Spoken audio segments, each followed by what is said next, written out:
Muy buenas noches con todos. Esta es Cita con Dios, 14, que ya llevamos. Y quiero comenzar esta noche tomando la cita de Hechos capítulo 1, versículo 11. Dice: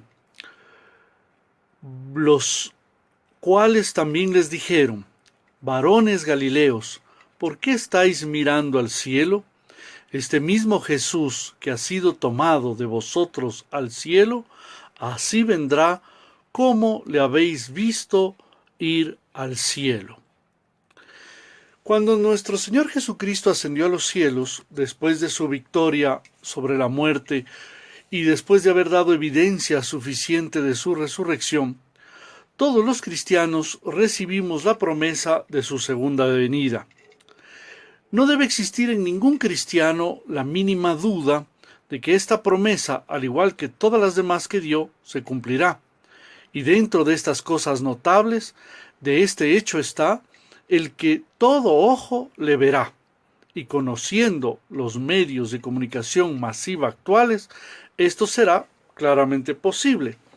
Quiero saludar en esta noche a Claudia Constantín, que nos ve desde México, a Soledad Zurita Comerín desde Chile, a María Quesia Fonseca, que es parte de nuestra comunidad ahí en Recife, en Brasil, Jorge Arias, que está en Loja, a Borja Gómez desde España, y a Gabriel Hernández, que está en México también.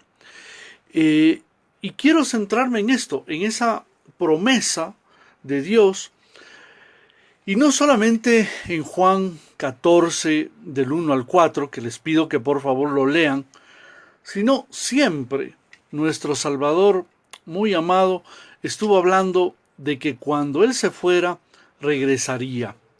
Los ángeles lo confirmaron al ascender diciendo: este mismo Jesús que ha sido tomado de vosotros al cielo, así vendrá como le habéis visto irse al cielo.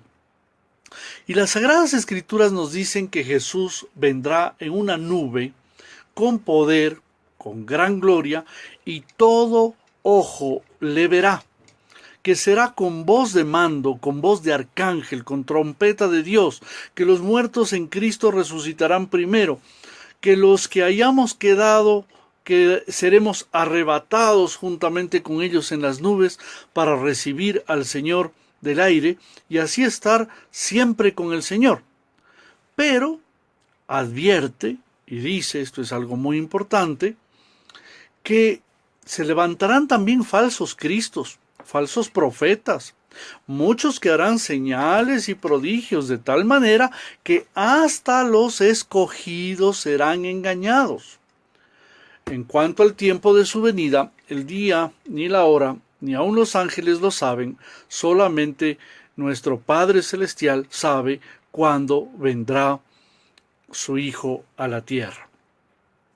Esto que estoy hablando sobre la segunda venida del Señor viene por una sugerencia de nuestra querida Tania María Teofania de Guayaquil, que me escribió y me preguntó, bueno, ¿puede hablarnos de la segunda venida del Señor? Efectivamente, el Señor va a venir, y esto lo dice tanto la Escritura, lo dice Él mismo, lo anuncia, y todos los cristianos lo creemos, no es una leyenda, no es una historia así extraña.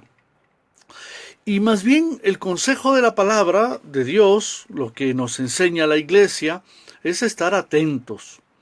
Debemos velar, permanecer siempre atentos, porque no sabemos el día ni la hora que ha de venir. Puede ser esta misma noche, puede ser mañana por la mañana. Y debemos por eso estar siempre preparados y ser dignos para estar delante de nuestro Salvador Jesucristo. En ese sentido, quiero yo también un poquito entrar a algunas cosas, unas que me ha comentado Soledad Zurita Comelín desde Chile, que me cuenta y me decía el otro día, dice que mientras se ponen a ver en familia, con cariño, estas meditaciones, ¡pum!, se cae el internet. ¿Es posible? ¿Es posible que verdaderamente hayan espíritus negativos que se metan y que de alguna manera quieran hacer daño a las cosas de Dios? Sí. Ciertamente sí, existen espíritus y existen demonios, demonios que hacen daño y que quieren oponerse.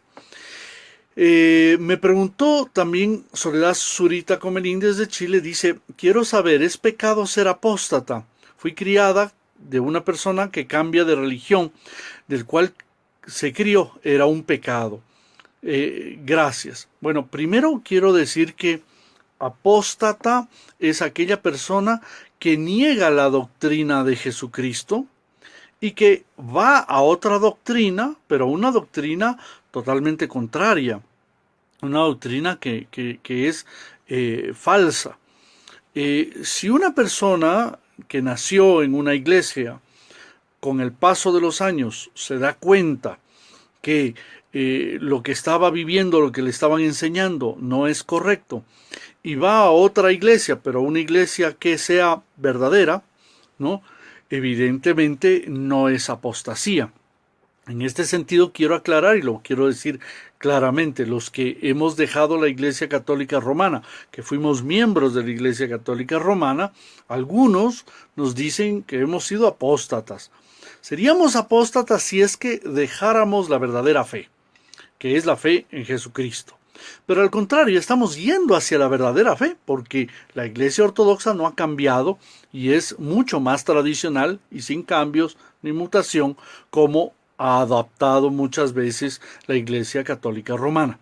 En este sentido, con todo el respeto que se merecen nuestros hermanos, incluso nuestros parientes, que son también católicos apostólicos romanos, deben entender que los que somos católicos apostólicos ortodoxos no hemos apostatado la fe, sino que buscamos la fe original, la fe más antigua, la fe más pura.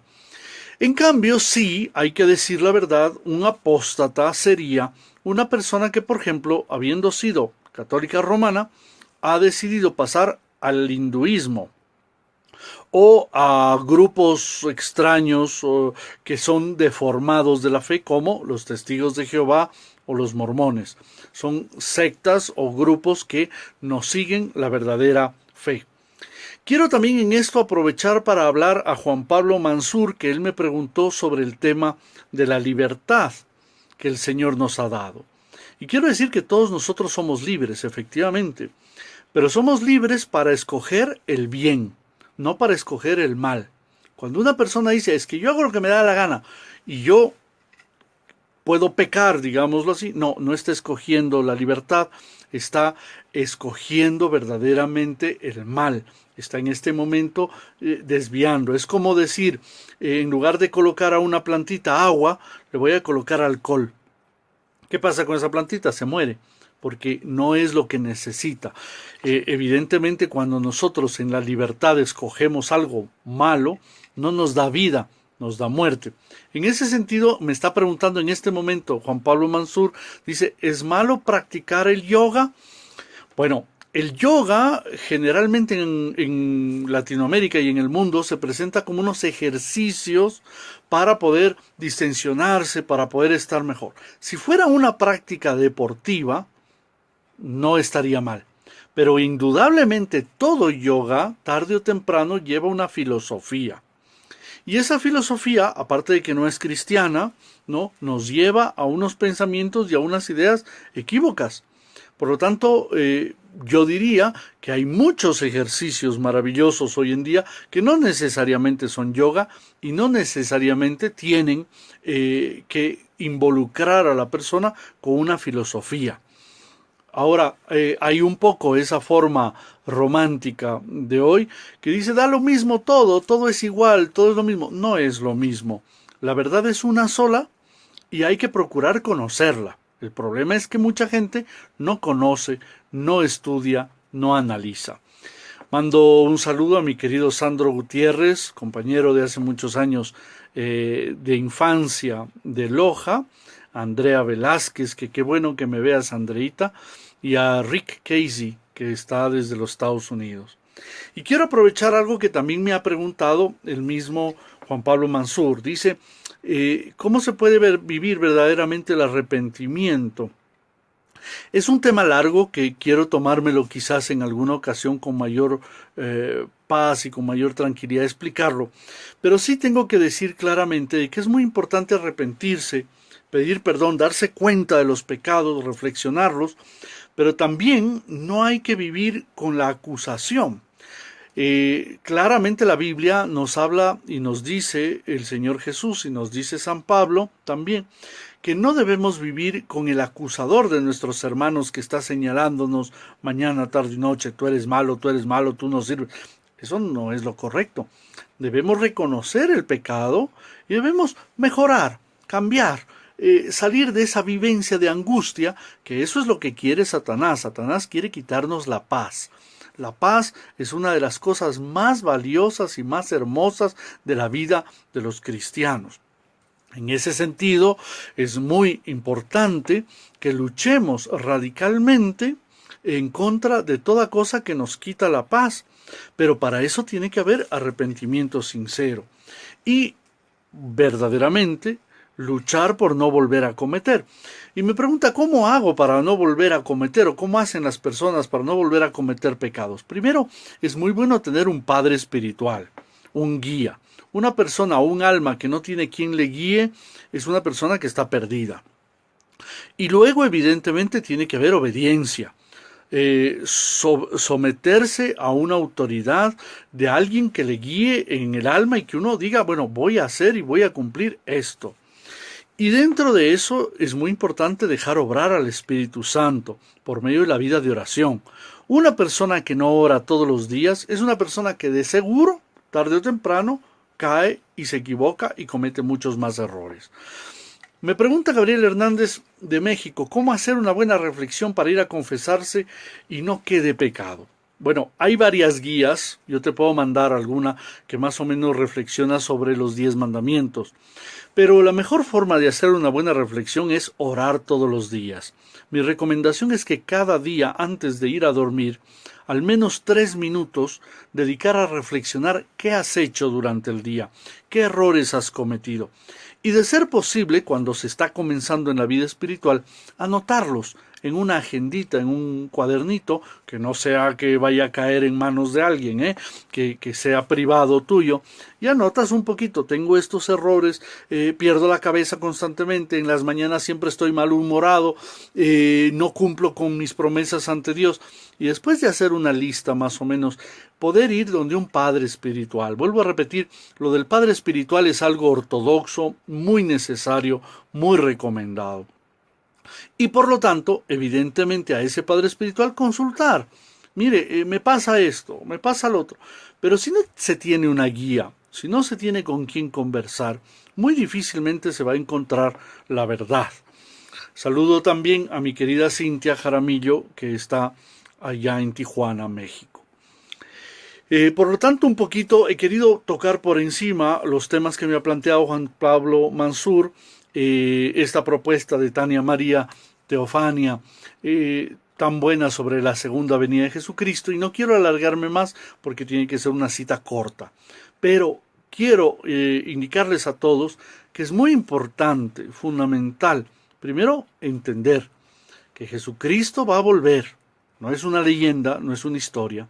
Debemos estar preparados y para estar justamente preparados necesitamos ser humildes. Y para ser humildes necesitamos un guía espiritual, una persona que nos hable, que se dedique a esto, que viva de oración, que sea un hombre bueno, de ayuno, que haga lo posible por estar en el camino del Señor. En todo caso, pidamos al Señor Todopoderoso que a todos los que me están escuchando en esta cita 14, ¿no?, les bendiga, les ilumine. Me apena nuevamente tener una conexión deficiente. Esto es porque el internet que yo uso lo usan varias personas y a veces no se permite que haya una fluidez muy clara. Pero en todo caso espero que les haya llegado, que les sirva y que nos bendiga el Padre, el Hijo y el Espíritu Santo, ahora y siempre, y por los siglos de los siglos. Amén. No dejen de preguntar, estaré respondiendo lo más que se puede hacer y intentando ayudarles a todos con los consejos.